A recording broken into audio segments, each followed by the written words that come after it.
विश्व वैदिक सनातन संघ के सरबराह को नोटिस दिया गया है। बता दें कि चौक थाने की पुलिस ने नोटिस जारी कर जवाब मांगा है। ज्ञानवापी मस्जिद मामले में जितेंद्र सिंह बिसेन को नोटिस दिया गया। सीएम योगी को आम फरीक बनाने का दावा किया था। फरीक बनाते हुए पावर ऑफ अटॉर्नी देने की बात कही गई थी।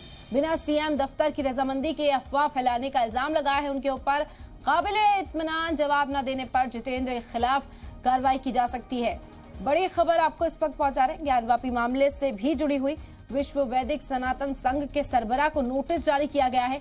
चौक थाने में पुलिस ने ये नोटिस जारी कर जवाब मांगा है। दरअसल उन्होंने ज्ञानवापी मस्जिद मामले में बिसेन को नोटिस दिया है। बिसेन के जरिए सीएम योगी आदित्यनाथ को हम फरीक बनाने का दावा किया गया था।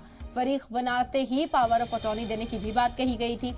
लेकिन आपको बता दें कि ये जो मांग उन्होंने की थी बिना रजामंदी के की गई थी। सीएम ऑफिस को इस बारे में कोई भी जानकारी नहीं दी गई थी और इसी के खिलाफ अफवाह फैलाने को लेकर ये मामला दर्ज किया गया। आपको बता दें कि अगर काबिल इत्मीनान जवाब नहीं देते हैं जितेंद्र तो फिर इनके खिलाफ कार्रवाई भी हो सकती है। इन्होंने योगी आदित्यनाथ को इस मामले में फरीक बनाकर पावर ऑफ अटॉर्नी देने की मांग की थी। हालांकि वजीर आला दफ्तर में इसकी कोई जानकारी नहीं थी, ना ही कोई परमिशन ली गई थी।